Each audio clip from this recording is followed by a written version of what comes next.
Bienvenidos todos nuestros hermanos y amigos a nuestros programas radiales, a nuestra entrega diaria de la palabra de Dios.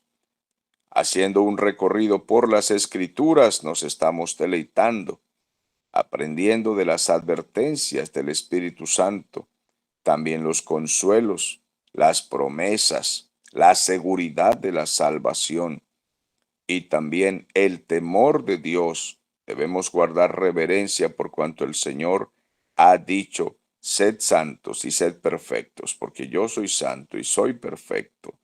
Y así debemos conducirnos hacia la santificación y la perfección, porque a este mundo le vienen calamidades terribles. Y precisamente en esta segunda epístola a los tesalonicenses, el apóstol está dando un nuevo saludo a esta iglesia que se encontraba en dificultades y les estaba alentando a mantenerse fieles y firmes, a no retroceder.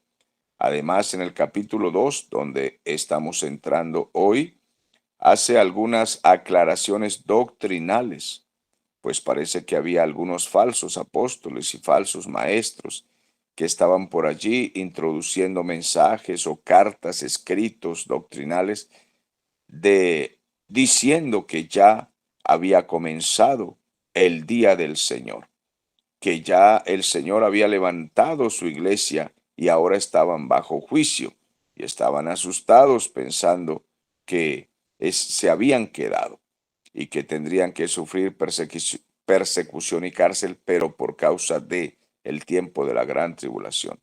Pablo les aclara que solamente es una de las persecuciones que la iglesia sufre en el transcurso de la vida, de la historia, pero que todavía no habían entrado en pleno en el tiempo del día del Señor. Entonces la carta dice: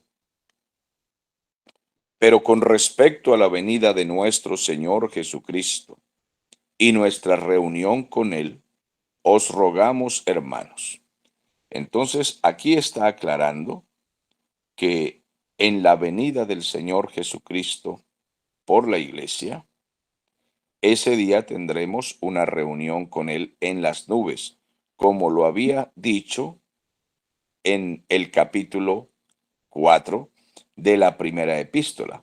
En el versículo 16 al 18 nos dice: el Señor mismo, con voz de mando, con voz de arcángel y trompeta de Dios, descenderá del cielo, y los muertos en Cristo resucitarán primero. Luego nosotros, los que hayamos quedado, los que estemos vivos en ese momento, seremos arrebatados juntamente con ellos para ir a las nubes a encontrarnos con el Señor en el aire. Y así estaremos por siempre con el Señor, alentaos los unos a los otros con estas palabras. En este primer versículo entonces dice: con respecto a esa venida de nuestro Señor Jesucristo y nuestra reunión con Él, os rogamos, hermanos, que no os dejéis mover fácilmente de vuestro modo de pensar, ni os conturbéis, o sea, que no se perturben, que no se asusten, ni por espíritu, ni por palabra. Es decir, que ningún predicador, eso es espíritu, ningún predicador, se refiere a que ningún hombre venga con ese ánimo de decirles a ellos algo que no ha ocurrido todavía. Dice: ni por espíritu ni por palabra, ninguna predicación, ninguna cosa, no se dejen confundir, ni por alguna carta, como si fuera de los apóstoles, una carta nuestra, inspirada por el Espíritu Santo. No hemos enviado ninguna carta que diga tales cosas. Dice en el sentido de que el día del Señor está cerca. Nadie os engañe en ninguna manera, porque no vendrá sin que antes venga la apostasía y se manifieste el hombre de pecado, el hijo de perdición. Entonces la iglesia no ha sido arrebatada, no ha comenzado el día de los juicios del Señor, no ha comenzado todavía la gran tribulación, porque tiene que manifestarse una gran apostasía.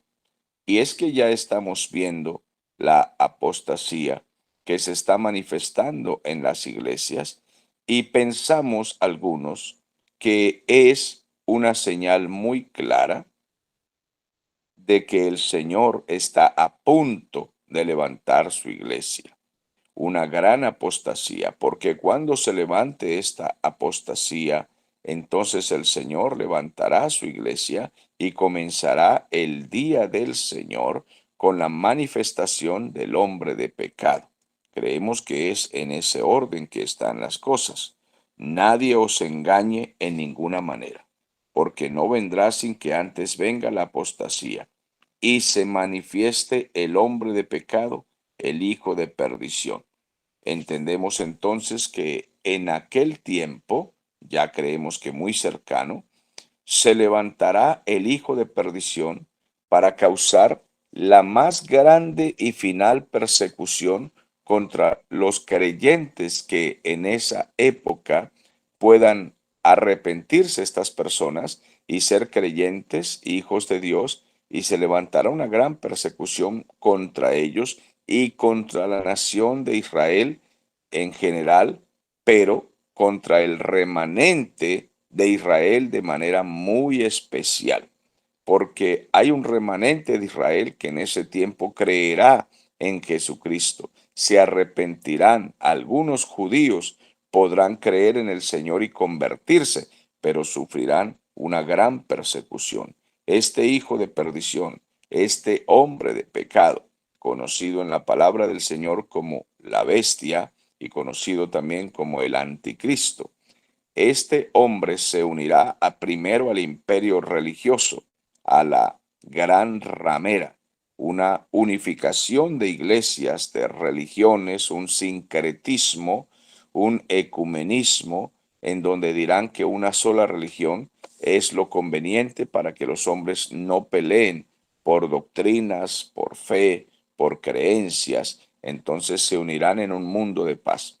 Pero pasado un tiempo no muy largo, entonces esta potencia mundial, el anticristo y su gobierno, se levantarán también contra la gran ramera para acecharla y destruirla y tomar el dominio completo político y religioso, todo sea en orden para la adoración del anticristo y de Satanás. La humanidad entera quedará finalmente bajo ese dominio. Total que los tesalonicenses estaban un poco asustados, confundidos, algunos engañados, pensando que ya todo esto había llegado, que ya era la hora. Y Pablo da un orden de ideas en la instrucción para que ellos puedan estar tranquilos. Entonces, con respecto a la venida de nuestro Señor Jesucristo y nuestra reunión con Él en el aire, os rogamos, hermanos, que no os dejéis mover fácilmente de nuestro modo de pensar, ni os conturbéis ni por espíritu, ni por palabra, ni por carta, como si fuera nuestra en el día, en el sentido de que el día del Señor está cerca. Nadie os engañe en ninguna manera, porque no vendrá el Señor sin que antes venga la apostasía. Entonces, no llegará el día del Señor sin que antes venga la apostasía y se manifieste el hombre de pecado y el hijo de perdición. Hay una línea muy delgada entre el día de nuestra reunión con Él en las nubes y el día del Señor, que comenzaría la ira del Señor en la tierra. Es una línea bastante delgada para comprender, pero puede entenderse si nosotros comprendemos lo que es la fe en la doctrina pretribulacionista. El Señor vendrá por su iglesia y la levantará, la pondrá en las nubes. Creemos que en medio de una gran apostasía, pero esta apostasía llegará a su culminación y a su clímax total en la gran tribulación, porque entonces no estará la iglesia y toda la apostasía manifestada hoy, pues será con mucha más fuerza y desafío hacia Dios tan pronto inicie el día del Señor, cuando la tierra quede totalmente desolada, la iglesia no estará, el enemigo tomará el control y se manifestará una terrible apostasía y se manifestará el hombre de pecado. Creemos que ese es el orden de ideas aquí. Este hijo de perdición se opone, dice el versículo 4, y se levanta contra todo lo que se llama Dios o es objeto de culto. Noten ustedes, todo lo que mencione a Dios, todo el que predique, todo el que diga soy Dios, incluso llegará el momento que se levantará contra toda religión que profese hablar de parte de Dios o de Cristo, aunque sean sectas y doctrinas falsas y religiones, él también se levantará finalmente contra todas esas doctrinas y sectas, porque él querrá adoración. Él es el engendro de Satanás y querrá que se le rinda culto a él solamente. Entonces él se opone contra todo lo que se llama Dios o es objeto de culto, tanto que se sienta en el templo de Dios como Dios, haciéndose pasar por Dios. Hay diversas opiniones entre los teólogos acerca de esto que significa se sienta en el templo de Dios como Dios haciéndose pasar por Dios. Algunos opinan y opinamos que se refiere al templo que se levantará en Israel, porque ellos queriendo, los judíos queriendo reconstruir la religión mosaica, harán un tercer templo. Recordemos que el primer templo lo levantó Salomón. El segundo templo fue reconstruido por Esdras, Nehemías y el pueblo en aquel tiempo, estando Ageo como profeta y Zacarías. Estaban Zorobabel, hijo de Salatiel, y Josué, estaban en el sacerdocio y entonces fueron dirigidos para reconstruir el segundo templo. Pero este templo también fue destruido, fue reconstruido o más bien adornado por Herodes en su tiempo, pero finalmente derribado en los tiempos de Tito. Tito había sido un general que trabajaba con los emperadores, especialmente con el emperador Nerón, y después este Tito derribó finalmente el templo y quemó todos sus restos, sus ruinas, todo fue echado al río y devastaron todas las piedras y el templo fue arrasado. Israel se quedó sin templo. Creemos, según la profecía, que habrá la reconstrucción de un tercer templo y en este templo el anticristo se sentará y dirá yo soy Dios y prohibirá entonces los sacrificios judíos y toda la religión judía que ellos están tratando de reconstruir y él dirá me adoran solamente a mí porque yo soy Dios haciéndose pasar por Dios. Creemos que esa es la opinión más correcta, según lo que leemos en las profecías. Respetamos las opiniones de otros hermanos que hacen la ubicación de esta profecía del apóstol Pablo en otro sistema, en otras teorías. De todas maneras, no vamos a entrar en este pleito directamente. Lo que creemos es que el anticristo tomará arbitrariamente el nombre de Dios diciendo yo soy Dios y a mí me rinden culto y a mí me adorarán y no permito que los judíos adoren a su Dios, no permito que los cristianos adoren a su Dios y a su Cristo, no permito ninguna manifestación de religión de ningún área, de ninguna parte y a mí me tienen que adorar porque Él es Satanás mismo, estará engendrado o habrá engendrado a este hombre maligno, este pervertido, que no sabemos exactamente de dónde surgirá. También hay teorías de cuál nación surgirá y discuten los teólogos este punto. Lo cierto es que saldrá de allí, como dice Apocalipsis, de el mar, y el mar representa la muchedumbre de naciones. De allí saldrá posiblemente de la ONU, posiblemente de esa Unión Europea, de alguna de esas naciones se manifestará este hombre con sus ayudantes gobernantes, con las naciones que hacen alianza y le entregan todo el poder y se levantará para gobernar el mundo entero. Entonces, Apocalipsis nos habla de una marca que identificará a todos los seres humanos con este hombre como Dios. Esta marca que no sabemos cómo será incrustada en el cuerpo de la gente. La Biblia nos habla de la mano derecha, nos habla también de la frente, posiblemente un tatuaje, posiblemente un chip. La tecnología de hoy está muy avanzada como para que sea fácil que esto se dé. Finalmente la humanidad tendrá que ser marcada, más bien marcada con este número código. Es una especie de dígito de sistema que hará fácil a la gente la vida en el sentido de comprar, vender, negociar, comer, vivir tranquilos, aparentemente tranquilos en todo este sistema, pero quedarán excluidos entonces del reino de Dios. Las personas con esto darán culto a su amo, a su señor y a su propietario, su falso propietario, porque ya el Señor nos había dicho en su palabra, todas las almas son mías y el alma que pecare, esa morirá, dijo el profeta Ezequiel en el capítulo 18. Entonces este hombre dirá, son mías, todas aquellas que se marquen son mías. Por eso han intentado la gente de distintas maneras incluirla como propiedad de un gobierno del Estado y ahora de un gobierno mundial. Esto se hará sin duda, pero estaremos libres aquellos que hayamos partido a las nubes con el Señor. Y los que se queden y pretendan o quieran o logren creer en el Señor Jesucristo en este tiempo tan terrible, pues serán perseguidos brutalmente hasta todo rincón y confín de la tierra. Tendrán que esconderse, huir, y muchos serán alcanzados y sacrificados. Serán asesinados por cuanto están en un tiempo de ira de Satanás y luego viene el tiempo de la ira del Señor. Entonces, este hombre se sentará, dice aquí, en el templo de Dios como si fuera Dios, haciéndose pasar por Dios.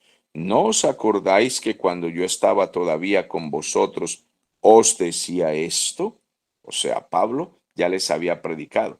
Como les había dicho, esta carta a los tesalonicenses se escribió cuando la iglesia todavía era muy joven. No eran creyentes lo suficientemente maduros, pero Pablo les enseñaba todas las doctrinas completas. Esto podría combatir la creencia de que cuando la gente se arrepiente, se convierte, deben esperar mucho tiempo para aprender las doctrinas más profundas. No es eso lo que nos enseña esta carta, y la doctrina bíblica no nos enseña a hacer esperar tanto tiempo a la gente para que aprendan doctrinas más serias, más profundas y sólidas, porque siendo una iglesia nueva, el apóstol Pablo les había enseñado todo acerca de doctrina escatológica, la venida del Señor y los juicios, pues Pablo les dice, ¿no os acordáis que cuando yo estaba todavía con vosotros ya les había enseñado esto? Ya se los había dicho, siendo ellos nuevos, Pablo se los había enseñado. Y ahora vosotros sabéis lo que lo detiene. Entonces, ¿qué es lo que detiene ese gobierno mundial? ¿Qué es lo que detiene ese imperio que viene y se desatará en el día del Señor? Bueno, dice, a fin de que a su debido tiempo se manifieste, cuando sea el tiempo correcto, porque ya está en acción ese misterio de ese imperio mundial de la iniquidad, de ese gobierno impío. Dice, solo que hay quien al presente lo detiene hasta que él, a su vez, sea quitado de en medio. Aquí habla de una persona que no le permite a ese imperio manifestarse a nivel mundial. Entonces nosotros creemos firmemente que se está refiriendo al gobierno del anticristo que se tiene que manifestar, pero alguien, no algo solamente, sino alguien lo está deteniendo. Dice que ya sabemos quién es que lo detiene. Ya está en acción el misterio de la iniquidad, solo que hay quien al presente lo detiene, hasta que él, a su vez, sea quitado de en medio. Entonces las teorías teológicas, los teólogos, también compiten y combaten acerca de quién es esta persona o qué es lo que le detiene.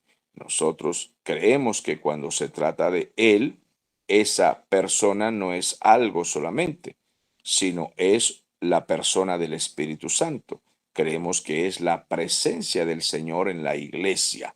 Está totalmente dirigiendo la iglesia está guiándola en su palabra a toda verdad, toda justicia, y es necesario que esta función del Espíritu Santo sea quitada, que desaparezca. Obviamente que algunos piensan el Espíritu Santo se irá con la iglesia y entonces ya no estará en la tierra. Es lo que hemos escuchado por mucho tiempo, pero es imposible que el Espíritu Santo no esté, por cuanto es una persona de la deidad, de la Trinidad, y él tiene como atributo la omnipresencia. Él está en todas partes. Entonces no puede haber otra explicación, sino que cambia su función. El Espíritu Santo no podría ser quitado de forma completa en la tierra, porque su omnipresencia no lo permite. Él llena todo. Entonces, ¿cómo puede ser quitado totalmente de la tierra? Creemos entonces que su función, el sentido, la manera en que está obrando desde el día de Pentecostés hasta nuestros días, el Espíritu Santo ha estado como morador permanente en los creyentes. Cada creyente desde el día de Pentecostés tiene el Espíritu Santo. Han avanzado estos 2000 años y Él permanece en la iglesia y permanece en la iglesia para siempre.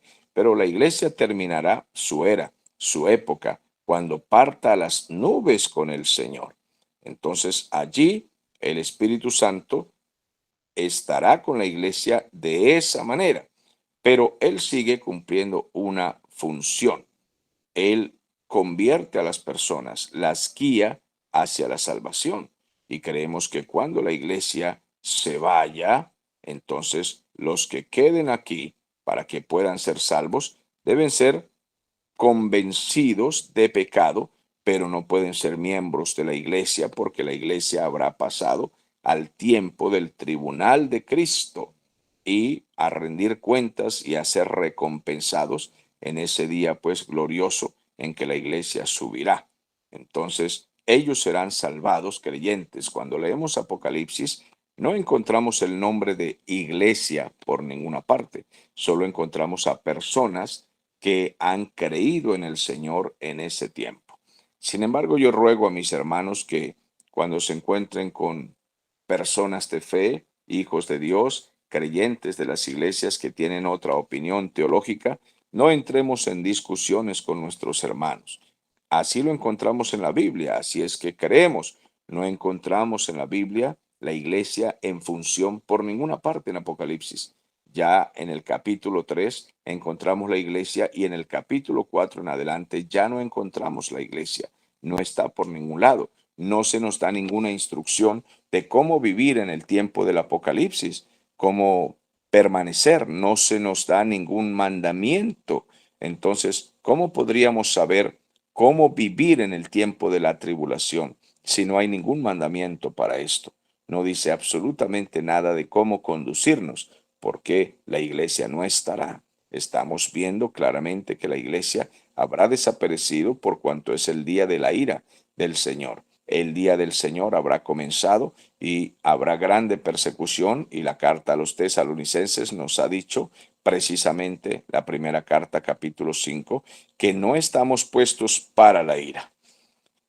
Entonces, creyendo así, la iglesia habrá partido, comenzará una gran persecución para Israel y para toda persona que de manera muy individual se convierta, crea en el Señor, pero serán brutalmente perseguidos. Dice el versículo 8, y entonces se manifestará aquel impío a quien el Señor matará con el espíritu de su boca y destruirá con el resplandor de su venida.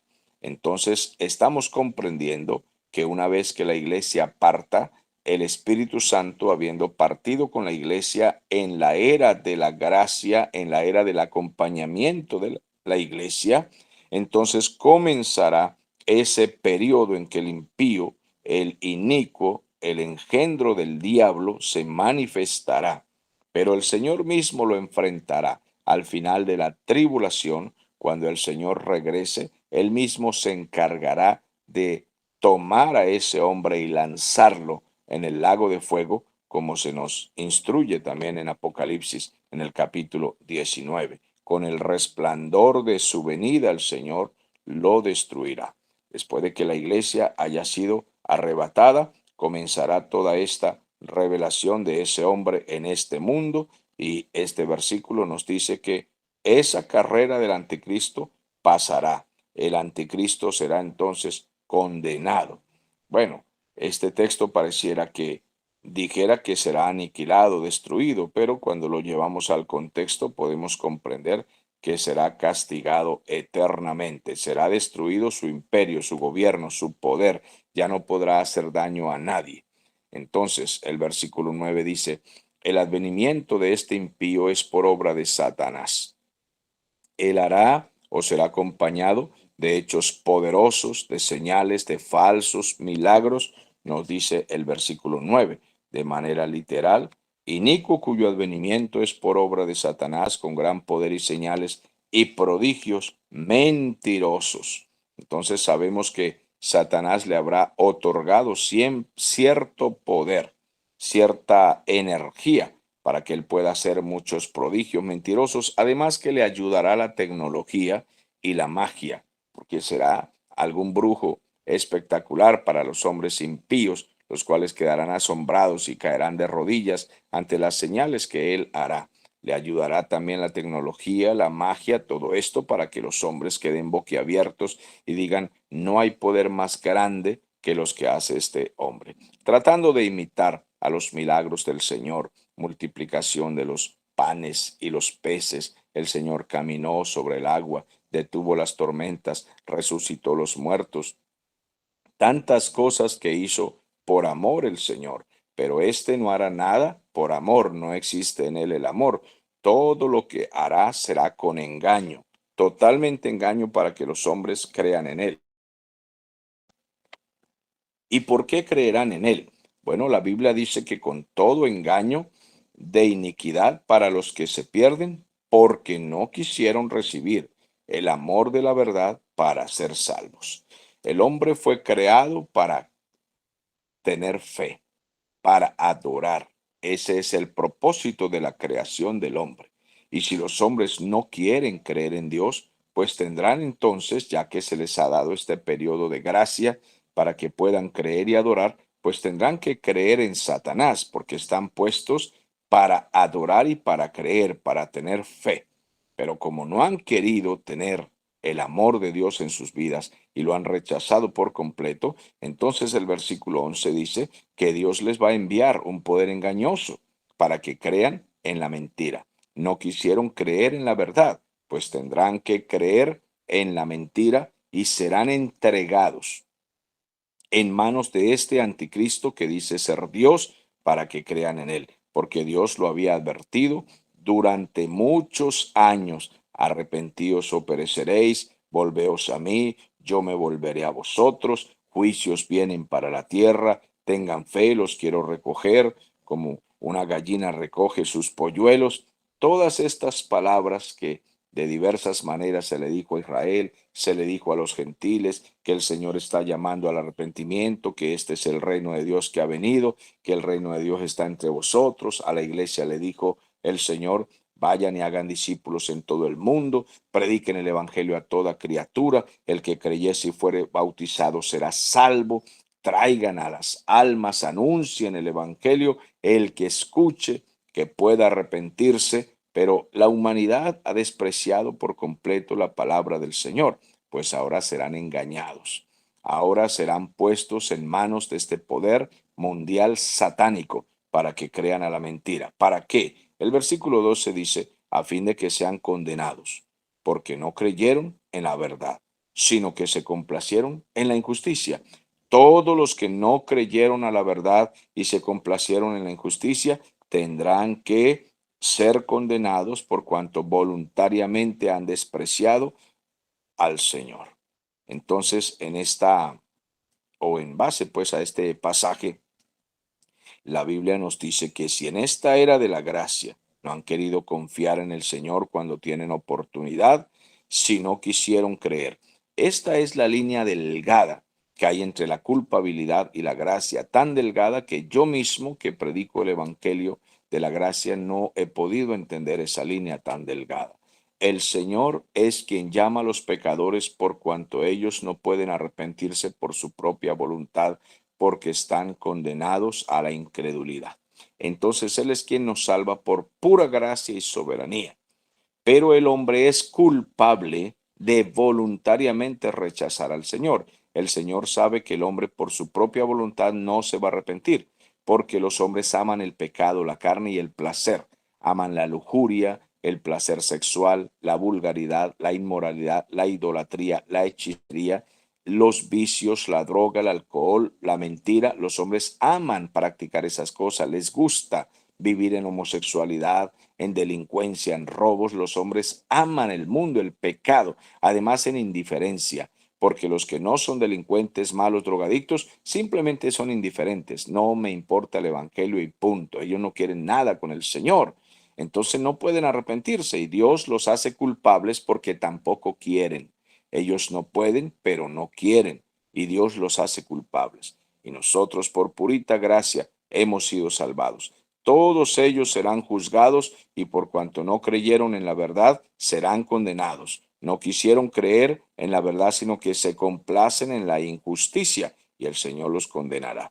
Pero a nosotros, para nosotros hay promesas, dice el versículo 13.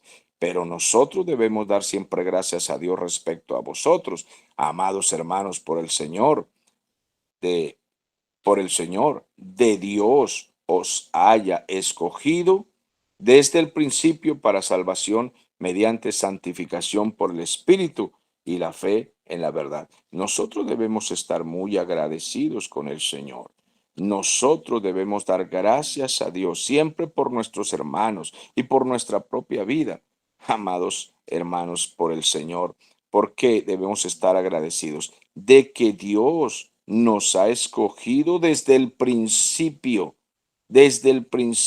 para salvación mediante la santificación por el Espíritu y la fe en la verdad. Aquí queda expuesta la doctrina de la salvación, la soteriología, la gracia infalible queda demostrada en estos versículos. Dice que ellos no quisieron creer y voluntariamente rechazaron y son condenados.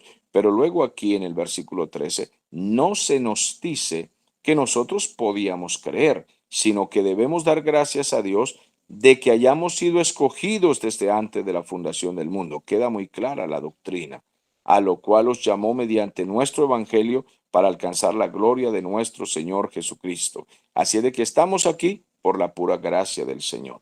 Así que hermanos, estad firmes, retened la doctrina que habéis aprendido, sea por palabra o por carta nuestra, retengan la doctrina, dice Pablo. Y el mismo Jesucristo, Señor nuestro y Dios nuestro Padre, el cual nos amó y nos dio consolación eterna y buena esperanza por gracia, conforte vuestros corazones y os confirme en toda buena palabra y obra.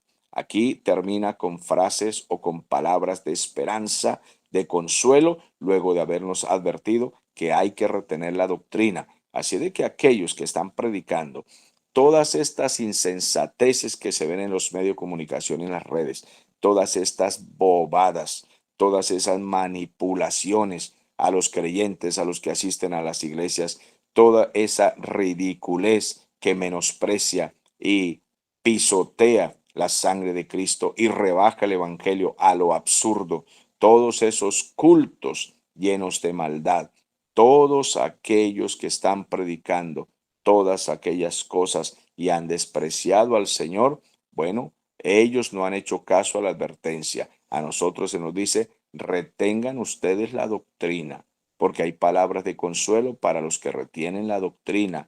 Hay palabras de esperanza y recompensas para los que retienen la doctrina. Entonces que Jesucristo nuestro Dios, nuestro Padre, el cual nos amó y nos dio consolación eterna y esperanza por gracia, conforte nuestros corazones.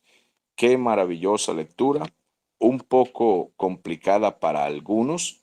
Nosotros esperamos esta mañana que hayan podido entender por lo menos lo básico, lo que puede confortarnos y darnos esperanza. Esta es teología más profunda. Ustedes saben que la escatología, les he dicho, es una teología más profunda. Yo he dicho lo que es básico para que podamos por lo menos tener comprensión de qué es lo que nos dice el Espíritu Santo en este pasaje. Hasta la próxima.